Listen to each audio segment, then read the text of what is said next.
మహేష్ బాబు రాజమౌళి సినిమాలో హీరోయిన్గా నటించబోతోంది ప్రియాంక చోప్రా.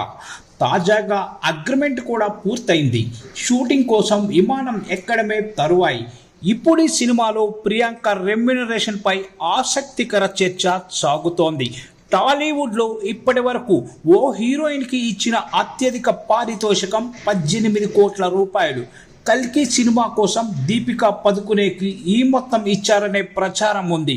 ఇప్పుడు ఈ నెంబర్ని దాటి ప్రియాంక చోప్రాకి భారీగా సమర్పించుకోబోతున్నారని తెలుస్తోంది.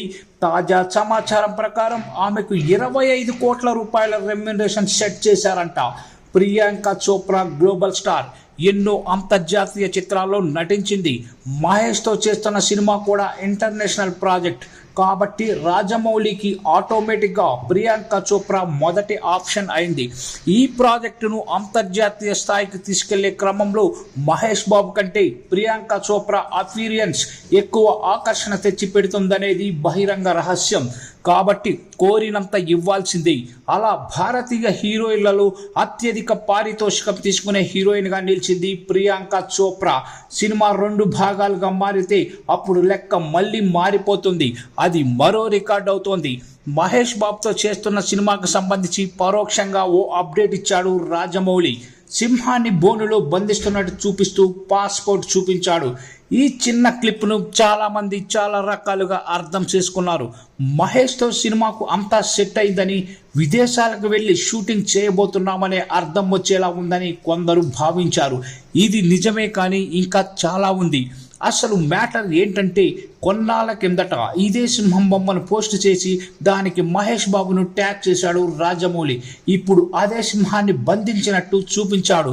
అంటే సింహాన్ని లాక్ చేశామని దాని అర్థం.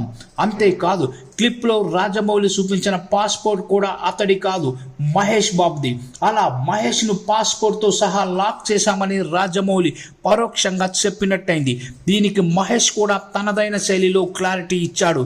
పోకిరిలు ఒక్కసారి కమిట్ అయితే నా మాట నేనే వినను అనే డైలాగు రాసుకొచ్చాడు.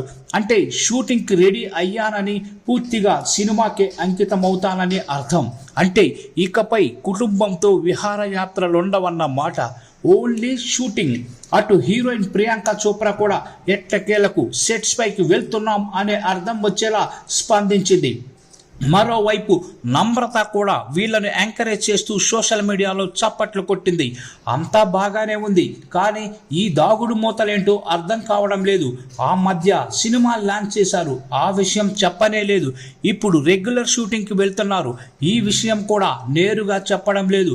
ఈసారి రాజమౌళి వ్యవహార శైలి మొత్తం తేడాగా ఉంది. అధికారిక ప్రకటనలు వచ్చే వరకు ఈ సినిమా మీద రూమర్స్ వస్తూనే ఉంటాయి.